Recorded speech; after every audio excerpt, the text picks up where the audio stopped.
Ang game plan nila ay gusto nilang makonvict si Inday Sara Then? before June 30 para magkaroon ng bagong vice-presidente. Before June 30? Di ba malapit Yes. na yun? Kaya ba? May Wala, oras ba? Kaya nga pinupwersa nila na dapat magkaroon na ng impeachment court ang Senado. Mag-convene into an impeachment court at aapurahin nila yan before June 30 magkaroon ng judgment of conviction para mapalitan ang vice-presidente at kung sino man ang ilagay nila dyan ay may lamang kung election sa 2028.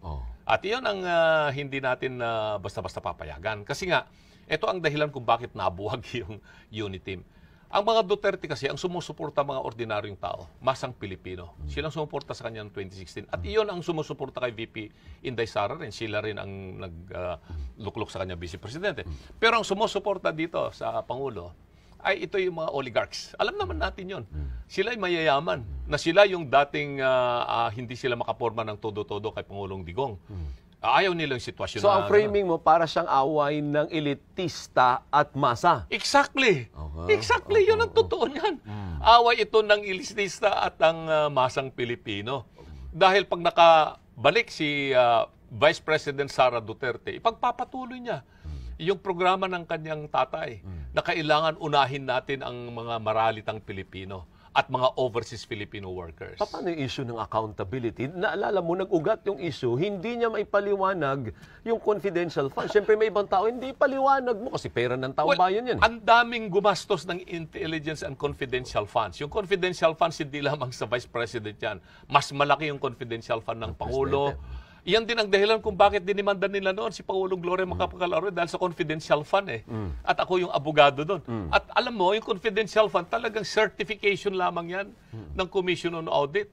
At wala ka nang dapat na sabihin doon. Wala pang yung tinatawag na notice of disallowance or what, AOM pa lang yun. Audit Observation Memorandum pa lang ng COA yun. Makukumpleto yun. Pero pinalaki nila lang pinalaki. Marami akong kakilala ng mga government agencies na gumagamit ng confidential funds. Ano ang kanilang ginagawa?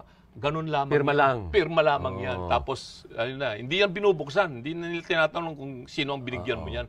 So ang depensa mo is parang tinarget siya. Tinarget talaga siya. Dahil pinasama sa masa, pinasama sa publiko na, may pera pala siyang tinanggap. Bakit hindi niya ma-account? Sino bang gumastos niya? Paano niya ginastos? Pero talaga namang may perang Talagang meron silang natanggap kasi 150 million. Inaamin naman nila. Binigay sa kanila yon at ginastos nila yung paliwanag nila. Pero ito, nagtataka ako.